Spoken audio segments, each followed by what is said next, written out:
Hello guys, and welcome to the first version of this tutorial guide where I'm going to explain to you about property law in a very simplified manner. So we're going to look at the historical evolution. Before we start, please do go to subscribe to this channel, support the movements. You can see we are going further. So the first thing we're going to look at is the historical evolution. So in her notes, what she did at the beginning is she introduced what land tenure system means. So the first thing, when you are giving out the historical evolution, you do the same thing, give a little bit introduction about what land tenure is about.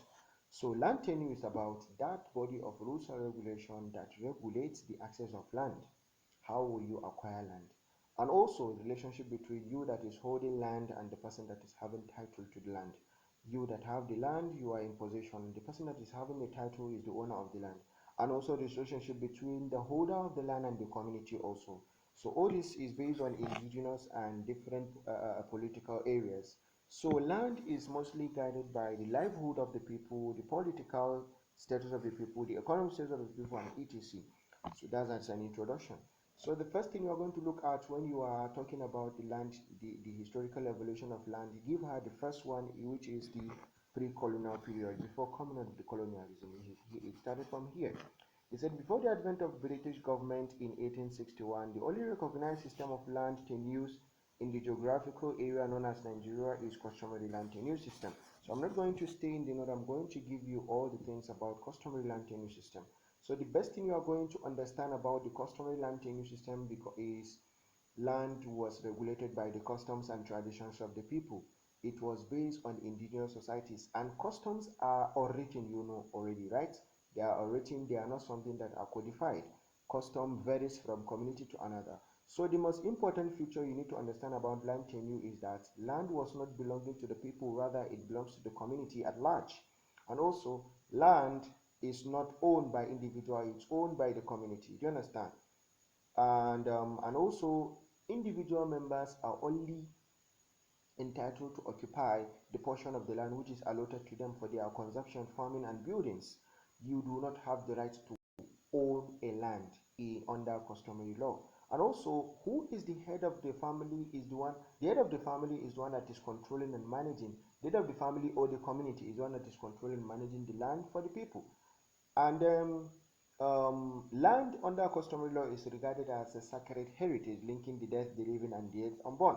So these are the things you need to understand, and it has been clarified by Privy Council in the case of Amadu Tijani versus southern part of the country, Secretary Southern Nigeria, where the Privy Court stated that individualization of land, individual ownership was foreign to native ideas, as land was belonging to the community and people. So this is just a little bit about the pre-colonial period during the customary land tenure. That's the first thing you will tackle for her. So coming back to the colonial period, where it was divided into two, that's land use in the southern part and land use in the northern part. This is the northern part only, land legislation in the northern part. So let me go to the southern part quickly. Before entering the southern part, you have to give her what gave the colonialism rights to colonize Africa and come. That's the Foreign Jurisdiction Act of the 1896. They colonized Nigeria, and they brought their laws to Nigeria. What some of the laws they brought was they received the English law, which consists of the common law, equity, and statute of general application. Those are laws that they applied in their country and they brought this to Nigeria. Some of these laws they brought to Nigeria is the Statute Fraud of 1677, the Will Act of 1837, Limitation Act of all those laws that they brought. What are these laws talking about? They brought about individualization of land ownership, meaning individual can now own land instead of community. So they were trying to abolish community ownership to individual ownership. Do you understand? And also they brought about written conveyance, formal agreements. Do you understand? Formal land agreements. So these are some of the features that the British brought. So the first thing that happened is following the colonization of Lagos by the British with the surrendering or secession of King Dosemo, he gave Lagos. The land of Lagos were now belonging to the Queen. It was vested on her governor to be held in trust for her. They were called crown lands. There is difference between native land and crown land. Native land are in the northern part, what crown land is in the southern part. Do you understand? So in the southern part, they were based on land were now belonging to the Queen. who is holding it for her interest is the governor. Do you understand? So what happened? They enacted so many laws that are aimed at collecting public lands, because when they came to southern part of the country, they found out that land is belonging to the community. So they were trying to collect community land and it was hard for them. So they enacted so many laws that is aimed at collecting public ownership, public lands to become their own. Some of these laws was the Ikoyi Land Ordinance, which assisted them to collect so many lands. So many grants were issues, and were now vested on the queen. You understand? So that's what happened in the southern part of the country. And then coming back to the northern part of the country, they found out when they came to the northern part of the country, land was belonging to rulers, not individuals, not community. So it was easy for them to collect the land in the northern part.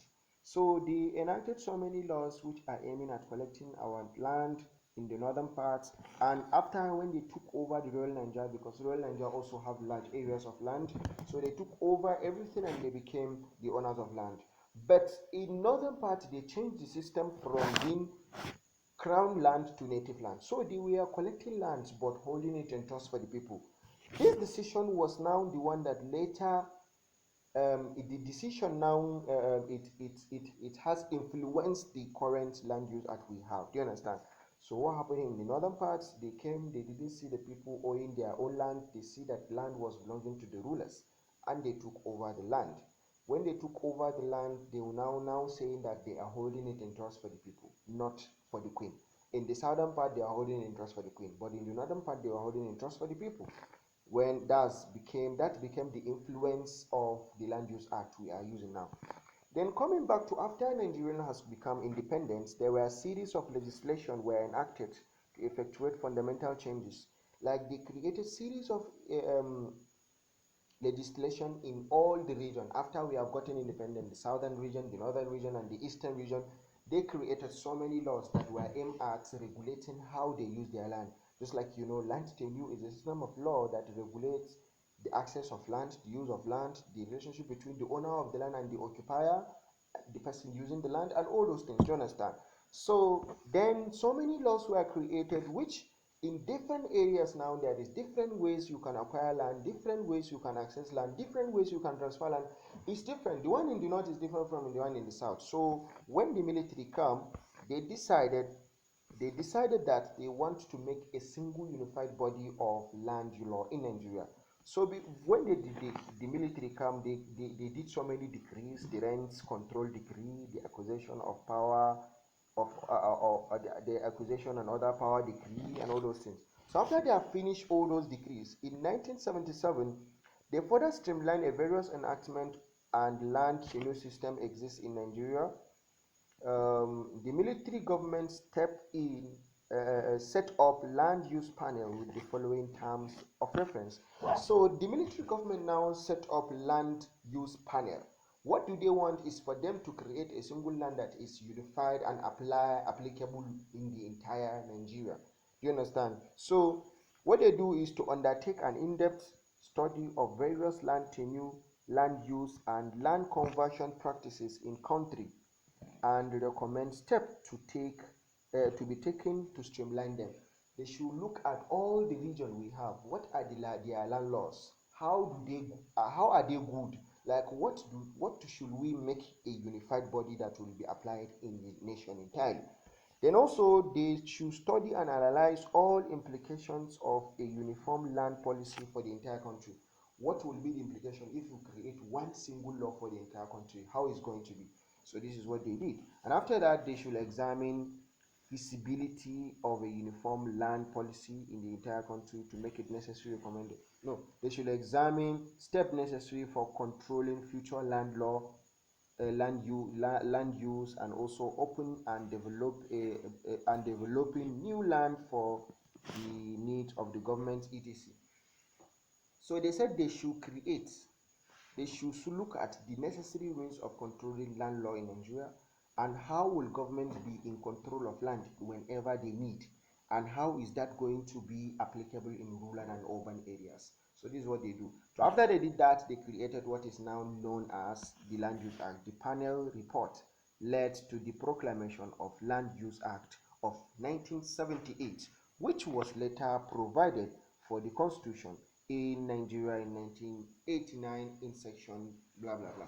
So this is what happened in the colonial period. In a quick recap, this one happened in the historical evolution. A quick recap, it started from introduction of the land tenure system, coming back to the pre-colonial period, coming back to the colonial period. The pre-colonial, it was based on customary land tenure. The colonial period has divided into two, which is the southern part and the northern part. Then after that, during colonialism, during post-colonial, there were so many regional enactment of laws. Then the colonial, during the military regime, they collected all these enactments to make it a single law, which is now land tenure system. So please don't forget to smash on the subscription button and follow us, because we are going to be uploading all the areas on all the courses from now on till our graduation. Thank you very much, and God bless us. Have a good time in exam.